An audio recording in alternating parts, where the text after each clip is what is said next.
$225 was the price for my 4-week program, and because my belief system at that time was so poor about what humans were capable of doing and committing for their mental health, I remember having some people really decipher if they could afford it or not. And even that, I was like, oh God, who's gonna spend $70 a week to be in a coaching container with me, right? That icky belief that I had around that money allowed people that I called in to question it themselves. Welcome to Mindset Mastery with Julissa Edwards, the podcast dedicated to helping high performers unlock their true potential and cultivate a powerful mindset for success. I'm your host, Julissa Edwards, a mindset coach and advocate for healthy high performance. Join me on this transformative journey as we delve into strategies, insights, and inspiring conversations with experts and thriving high performers. Get ready to master your mindset, elevate your performance, and create a life of purpose and fulfillment. Let's dive in. Hello, welcome back. All right, you guys, today I want to get right into it, and I want to talk about the power of your beliefs and how it can really aid you in your evolution, transformation, growth, and also how, of course, on the other end, it can disempower you depending on what you believe in, right? And if you know me, you know my background is in licensed, psychotherapy. That's where I began, and then I became a coach, and I'm also now a spiritual healer and all the things. And I love talking about co-creating with the universe. So this episode is going to be jam-packed with all of those things, and we're just going to see how it flows and how it goes. So the power of your beliefs, that saying, energy flows where energy goes, right? And if you focus on all the good things that are happening in your life, then more good things will come about in your life. And of course, so is the opposite. The more that you focus on all the negatives in your life, the more negative thoughts, experiences you're going to attract into the forefront of your mind. And now I love taking a stand on all things spiritual and also just like psychological, which are kind of one and the same, but we're going to separate it a little bit here. I think that human beings have an array of experiences of all kinds, good, bad, ugly, and everything in between. And so when we train the mind to look at what things are going well for us, it's literally just that. You're training the muscle in your brain to seek the positive. Now, this is not to be confused with what do they call it? Like negative, like positive psychology, or just like only focusing on the positive. That's not what we're doing here. I always say my intentions is not for you to not think about the bad that is happening in your life, but I want to fuel the good so good and so high that when it comes time to sit in the discomfort of the inner work, the shadow work of whatever is happening in your life that needs to be looked at a little bit deeper, you have a full cup. You have the fuel from knowing that my life tends to be better than not. And if you go into life that way, when adversities come your way, then it's much easier to navigate through the hardships. And so, yes, no matter how, when I help people, one of the most basic things that I do is tell them to practice gratitude. I always say it's one of the most simple yet underutilized tools in psychology, mental health, positive psychology. It's a way to build your resilience, especially when whether you're having a hard time, but especially if you're having a good time in life. If things are flowing for you really, really well, whether good or bad, you want to get into the habit of practicing gratitude daily. And something that I would always tell my clients is, The deeper you get, the better it resonates, and the more that it vibrates within your body. And so when we talk about, vibrations, vibes, frequencies, you want to shift your atoms, your cells, into a state where they're vibrating on a high frequency more often than not, once again, so that when adversities and hardships come your way, you're literally more vitalized to take care of those problems with more efficiency, more of a solution focused mindset. And so, again, this is not the word I was looking for prior, it was toxic positivity. This is not toxic positivity. You're actually stating what is good in your life. You're not making this up, and what I mean by go deeper, like you can look at your household. You can say, I'm so grateful to have my home. And it's like, great, that's a great start. What does your home mean to you? Oh, I'm so grateful to have my home, provides heat for me in the winter and I don't have to go cold. Beautiful. What else? It provides clean running water. Beautiful. What else? It's the place where me and my children form memories. Beautiful. What else? We have a safe place to lay our heads on every single night. Beautiful. What else? It holds a space for conversation and discussion and growth and evolution between me and my husband. Amazing. What else? Do you see what I mean? Somebody could just say, I'm grateful for my home, which is a good thing to be grateful for. That's wonderful. But I need to know the nitty gritty, and not me. I need you to know the nitty gritty as to why that thing means so much to you. And you'd be surprised to see how much details you can fill up with one general statement of gratitude. And what that does for you is it allows you to find gratitude within everything. And that vibration, that frequency of like, oh my God, I'm so abundant, I'm so expansive, the world is a gift, because it truly is. And all these experiences that I get to be a part of is such a beautiful journey that I get to be on. You effortlessly become more spiritual because you're elevated into your higher consciousness, because you're recognizing the daily blessings that are happening every second. Like right now, I'm recording this podcast on this beautiful microphone that I got from Amazon, and on my laptop that I bought like 4 years ago, and on this desk, my first official home office desk that changed the game for me in my business, simply because I had a space to be present and focus on the business, that is today, that it started out in 2020, right? Like, I can look in front of me and I notice that my skin is glowing because I've been drinking my water. I have no makeup on. I've been drinking my water and I've been fasting, intermittent fasting, and it's been working really well for me. Like, you see how it's infectious? I can just look at what's right in front of me and pick up so many things, and just again sit in that vibration of, I want to say, true gratitude, genuine gratitude. Because in my early days of being a traditional psychotherapist, where I would, sit in somebody's office and see 40 clients a week or 30 clients a week and just have back to back to back clients, I would see a lot of individuals that struggle with mostly anxiety and depression and different forms of those two things, right? And trauma, all the things. And what you will see with a lot of individuals who tend to be sad or melancholy, or they don't see the bright side of life, is that when I ask them to do gratitude exercises, it's a little fake. It's like, yeah, well, I'm happy to be alive, and I'm not making fun of these individuals. It's really hard for some people, but they're saying it, but they're not feeling it, right? And that's what I mean by true embodiment of being grateful.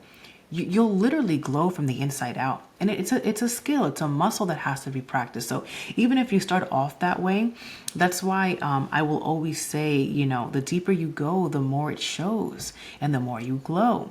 So in many of my programs, I used to do a thing where the rule was for 90 days you couldn't repeat a gratitude. So for 90 whole days, 3 months, you had to state 5 things that you were grateful for every single morning, and not repeat them from the day prior. And it was done time and time again. Was it difficult sometimes? Sure.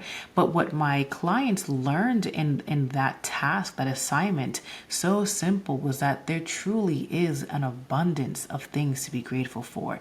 And if you focus on the same things over and over again, nothing wrong with that, but it could go so much further. So again, this is the power of your beliefs. What do you believe in? What are you attracting into your mind? And what are you literally manifesting in your future tomorrows? So I think that, like I was saying before, all humans have an array of experiences, good, bad, ugly, and everything in between, right? Great things, like extremely lucky and fortunate opportunities, all the things. And when we practice gratitude, or we practice ideologies of positive psychology, you're building your resilience. You're building your ability to point out the good, even in shitty times, in great times. And this is also a practice of dedication, right? Like discipline. Can you keep this practice up even when things are grand? Because there are times, we all have ups and downs in our life, and there are times when things are going really well, and then there are times when they're not. And we depending on who you are, you might pick up some good habits when things are bad. You might seek prayer, or you might meditate more, or maybe work out more, or the opposite. Everyone's different depending on how you deal with stressors, right? You might just completely, avoid and not do anything for a period of time until you kind of get your act together again, right? And all that to say, when things are good, when things are great, are you keeping up the momentum? I always like to view it as like fuel for the car that drives your life. Gratitude, or not just gratitude, practices that elevate your consciousness, that expand your soul, that fuel positivity into your life. Going for walks, meditating, journaling, whatever it is, taking a cold shower at the top of your day, exercising, movement, whatever it may be. Are you doing it even when things are grand? Because you got to the high part of your life because something got you there. And a big mistake that some people make is that they get to this high point in their life and then they're just chilling. They're just coasting, and the hard work will allow you to coast for some time, but your fuel will eventually run out. And what I help people do is to maintain that fueling where it's not burnout, right? These things are here to help you, and they're not cumbersome. They literally expand and elevate you. So why wouldn't you want to keep that practice up? And I say it's a form of discipline, it's a form of self-care, because yes, you may not always want to do it, but it's essential for your well-being. And not only for your well-being, but all of your loved ones in your inner circle, they receive a better version of you when you're at your best self. Me as a coach, I think I love being a coach for so many reasons. And one of those reasons is like, I really got to practice what I preach. If I'm going to be elevating individuals, whether they're in my motherhood program or my one-to-one somatic coaching or my master classes, with my journaling, book that I have, whatever it is, when I create something, I have to be at my highest vibrational self so that everyone can reap the best parts of me. And best believe, when you're in one of my masterminds, when you're with me day in and day out for like 4 to 6 months, I gotta be on my A game, because you're literally feeding off of my energy for that time.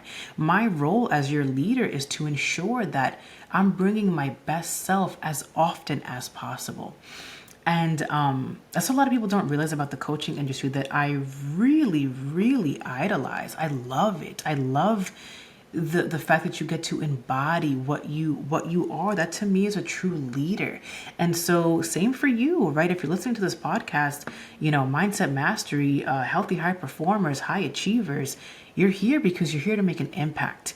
and you want to master your mindset so that you can be your best self in all arenas: family life, home life, personal life, romantic life, whatever may have you, work, career, all the things, entrepreneurship, right? And so when you take care of yourself, everybody else also gets the benefit off of that energy. And it's not that we're doing it for other people, but like I said, if you're here, you're a leader and you're here to make an impact. And so, with that being said, you have to reserve and protect your energy. And in order to do that, you must practice. And that is discipline as a form of self care. Okay, so the power of your beliefs. Okay, what are you believing about the world that you live in? In your everyday life, what do you believe to be true about your circumstances and your decision making skills and the people that are around you, your bosses, your coworkers, your family, your friends, the perhaps lack of boundaries that you have in certain areas of your life? What is your belief system that fuels your subconscious actions on a daily basis? Okay, let that sink in. What are your subconscious beliefs that lead to your daily actions due to the way that you perceive the world around you? I'm going to give you an example from the very, very, very beginning of my entrepreneurship days. My very first coaching program was called the Mind Reset Program. It began as a 4-week program and eventually it went all the way up to 6 months. But in the beginning, it was 4 weeks. And as many of you may or may not know, coming from traditional psychotherapy, I was used to seeing clients either where this is where I was located in, on Medicaid or Medicare, or simply insurances, like other forms of insurance. And so most people would pay maybe like $20 to $50 max out of pocket for a copay to come see me, right? And not just me, anyone in that practice that I used to be a part of. And so that's what I thought. I was like, oh, people would pay, anywhere from 20 to $50, if not free, covered by their insurance, to receive some help. And due to who I was helping at that time, it would be a lot of low income families and individuals who were in desperate need of mental health and care and all the things. And I was very grateful to do the work that I did then. And coming from that background, I'm sure anyone who's like a social worker of any sort can relate to this. There's high burnout because usually we're overworked and underpaid. And so I took my first, business coaching course. I got into my first mastermind to take over the online space, or at least begin the online world of coaching and all the things. And I was, creating my first 4-week program. And at that time, the price was $225 for a 4-week program. Extremely affordable. But at that time, I was honestly shitting bricks because to me, I've never seen anyone dish out that kind of money for therapy, for self-help. Not self-help, because I was coaching them and being a therapist for them, but still, no one, I never experienced anyone doing that before. And I was like, this is never gonna work. I don't know who's gonna pay this. I was so uncomfortable, and growth usually happens when we're uncomfortable, right? And this episode is about the power of your beliefs. Like, what are you charging? Not monetarily. Like, how are you charging your belief systems? Because they run and rule the world that you live in. The world that you live in is simply a mirror, a perception of what you believe. So if you believe the world is grand and there's endless opportunities, then you are presented with endless opportunities. And if you believe the world is extremely pessimistic and always out to get you, then you best believe the world that you are perceiving is always out to get you, right? And so $225 was the price for my 4-week program. And because my belief system at that time was so poor about what humans were capable of doing and committing for their mental health, I remember having some people really decipher if they could afford it or not. I think I even had a pay. I had a payment plan. It was like, I don't know, do the math. 225 divided by 4. I think it was like $70 and change, weekly kind of thing. And even that, I was like, oh God, who's gonna spend $70 a week to be in a coaching container with me, right? That icky belief that I had around that money allowed people that I called in to question it themselves. And I wasn't telling them to question it. I thought I had a pretty good poker face, but this is when you learn about energy. Like, energy is energy, and people, we are very intellectual, human, soulful beings that can pick up on that thing, even on the subconscious level. So at that time, I was vibrating very low when it came to my beliefs around money, and the lack of want that I believe people wanted to put into their desires to better their mental health. And so, long story short, I had people on payment plans for something that was under $300, which is nuts, absolutely nuts, right?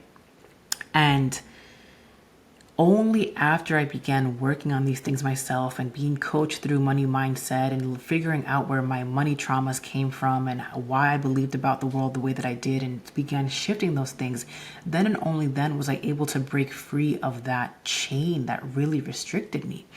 And not only in my entrepreneurship, but at life. I was very, I had my master's, highly educated, all the things, and I kept receiving low paying jobs before I became a coach in the online world.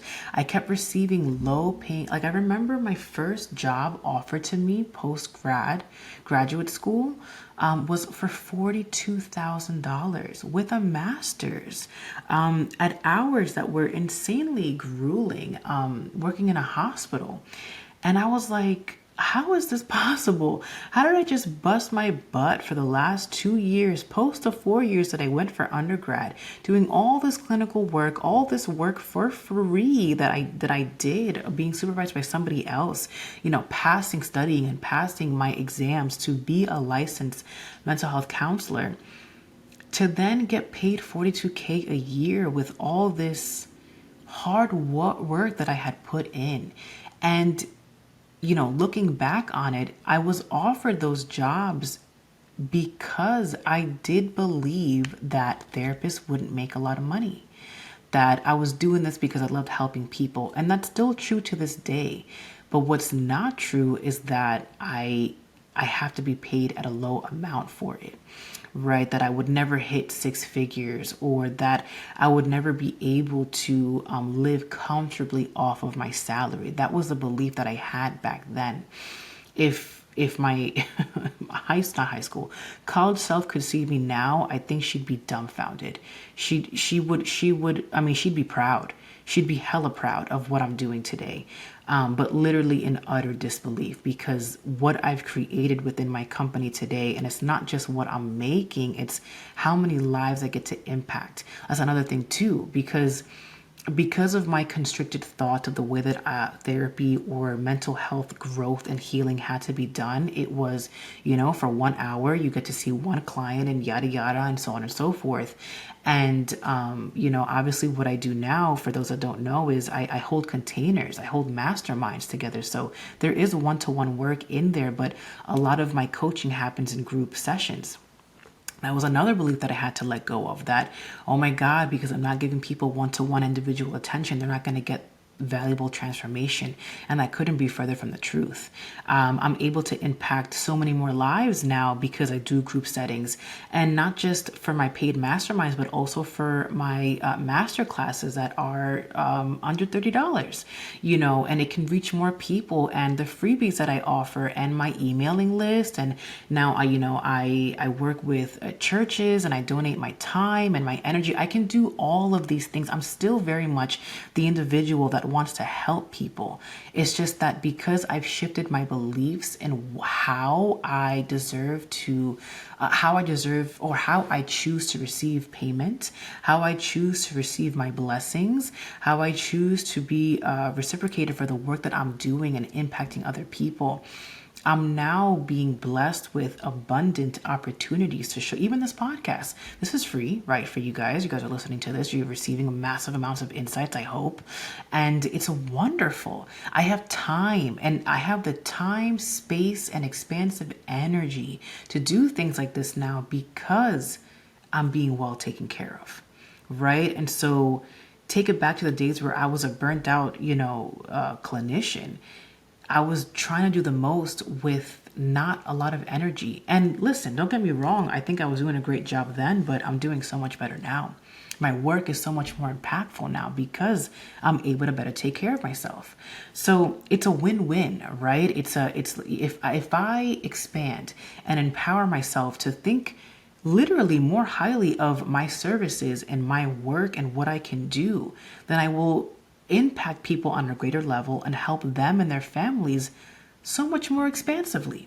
It's a win-win. I scratch my back, I scratch yours, and it's not who has to go first. It's just a matter of what do you believe, how much do you believe in your work to impact other individuals. That was a big thing for me in the beginning of why I thought that my 4-week program was evaluated at a 225 price sticker, and why at that time people had to seek payment plans. Absolutely nuts. Seek payment plans. And now, even I won't say, now even three, it's evolution and change doesn't need to take that long. 3 months after my first program, I think I raised the price to like, I don't know, it was like $500 or $600, something like that, for like a 6-week program. Little by little, I was able to rinse and repeat and make the program better and better and receive testimonials, which would only help with my delivery and what I believe to be true about my services and all the things. It's a part of the journey, right? And I was able to expand my prices, and in 3 months time, 4 months time, it was at a $600 price, and their deposit was like $200, right? You see, even that short time difference, someone was asking to go on a payment plan for $225, whereas now moving forward, people were giving me deposits of $200 or more, or better yet, paying in full. Because I would offer discounts. If you pay in full, you get like X amount off, or you get an extra call, or whatever may have you, right? And there you go, right? So it's not the world. You will literally attract into your world what you believe to be true about yourself. So again, the question is, what are you choosing to believe about in your life? And this goes across any and all platforms. Your love life, do you choose to believe that your romantic partner is always out to get you, or never fully sees you or supports you, or whatever may have you? In your work life, in your home life, if you're a mom, I help so many moms. Do you believe that you can only do one thing, where you can only be a stay-at-home mom and you can't run the business, or that you can only, then if you go to work, then you have to give less time and attention to your little ones? Like literally, what do you believe to be true? And you have to ask yourself, why do I think this way? What experiences in my life or models in my life have I grown up around, or that I've consumed their energy and their belief systems into what is true for me in my life? You have to become curious and inquisitive in a non-judgmental manner to receive true insight as to, why do I think that way? Why do it? Weight loss. It could even be weight loss. It's like, oh, I will never lose the weight, or I can only be this amount, or I'll never be able to do X thing. It's like, okay, cool. Why? Why do you believe that to be true? What examples have provided you that insight in your life? And a way to begin shifting your mindset for better tomorrows, if that's what you want to do, is if you can't pull. So I used to always tell my clients do this 5-to-1, which is still something that I tell my clients to do today in some of my programs, which is, if you're struggling with a negative thought, counteract it with a positive thought that's actually true, that we're not like lying about. So for example, if you say something to yourself like, we have so much negative chatter that happens all day long in our brains and our minds. And so one of them could be, oh, I got nothing done today. I wasn't productive. It was a shitty day, whatever may have you, right? And then I would challenge you to say, okay, what are 5 things that you actually did do today? And even if it was just resting, it's like, okay, so you allowed your body to sleep. You allowed yourself to re-energize your cells. You gave your mind a break today. Like finding the positive in the actions that you're doing for yourself. And this is not to promote to be complacent or to not move towards your goals, but nobody desires to be a lazy person. Nobody desires to be unproductive. It's usually there's a resistance in doing something, and usually it's your body's way of trying to communicate with you what it's needing at that time, whether it's mental, physical, or spiritual. Something is going on that's not allowing you to flow, to move in energy, and also being wise and knowing when it's time to slow down. Like nature and all living things in life, we have seasons. We can't always be on go, go, go. And when you're in true flow, when you're able to stop and literally smell the roses without feeling like you're behind, without feeling like you have to do something. So let me take it back a little bit. The 5 to 1, right? The one negative thought, oh, I didn't get anything done today. Okay, all right, well, what did you get done today? Start thinking, just sit with it, and don't rack your brain too hard. If you're overthinking it, it's not going to work. What did you do today? Oh, I was able to brush my teeth this morning. Cool. You might be thinking, I only got one thing off of my to-do list. Okay, but you did the one thing, right? Only when you start talking to your inner child, your ego, in that loving manner, will you then find the answers to what's causing the resistance. So many people try to do it with tough love, which can only go so far. It's like, come on, get your shit together. Like, we got to do it tomorrow. It's like, yeah. Like, that will get you places. I used to be that way, and I was very successful doing those things. But I will tell you now, I've learned to have more compassion for myself.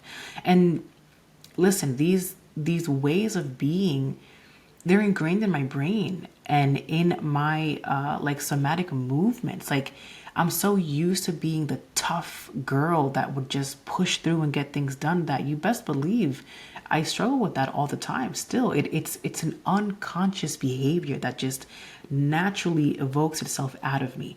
And so when I'm having a hard day, that voice will still come back, and it'll say all the things. And I have to be wiser, more elevated, more conscious, and say something's coming up for me. And if I don't know what it is, I don't know what it is, but within due time, it will reveal itself.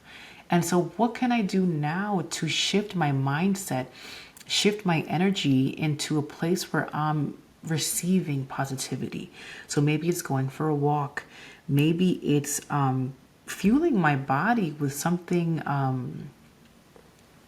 of substance, of good vibration. I've been really into peppers lately. So maybe I'm chopping up red peppers for myself and eating it with hummus as opposed to going for the bag of chips.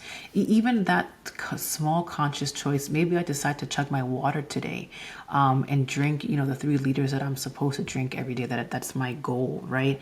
Whatever it is, you choose to move your body, your beliefs, your spiritual energy in some facet so that you can think just a little bit more rationally, a little bit more grounded.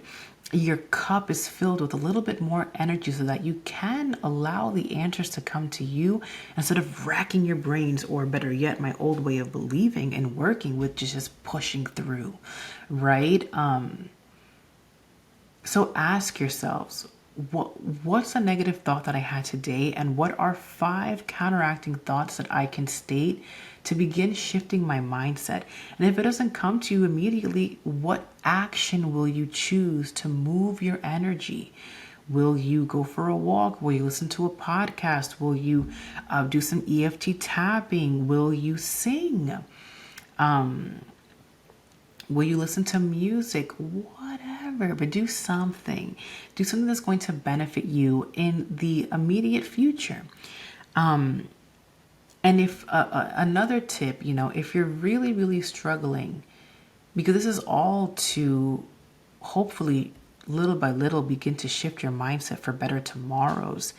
If you're able to if you're not able to think about ways that this thing that you want in life is really feasible for you, then begin to look around you and see where the universe can show you examples of it being right in front of you. So, maybe your dream is to be the first person in your family to buy a home, and you've never seen it done before, so you think maybe it's a little bit impossible. And so then I want you to look at other, people that are just like you. Maybe you're, a first generation American, and your family, is from another country, your parents, and you'd be the first one to buy a home, and you have no role models or where to look to as, as guidance. And maybe that overwhelms you of like, well, this is going to be so much harder for me. Begin to open your eyes and ask the universe to show you other first generation, Latin American people, wherever you come from, that have done what you're aiming to do, and trust and believe the universe will show you because you're asking for it.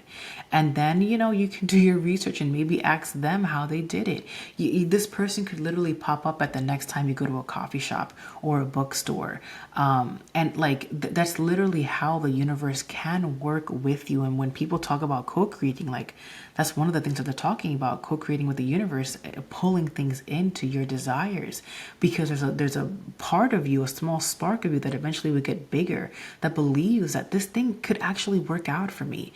If I could just find a how, the how will come if you allow it to come to you without searching so hard for it. And that's where we come into resistance, right?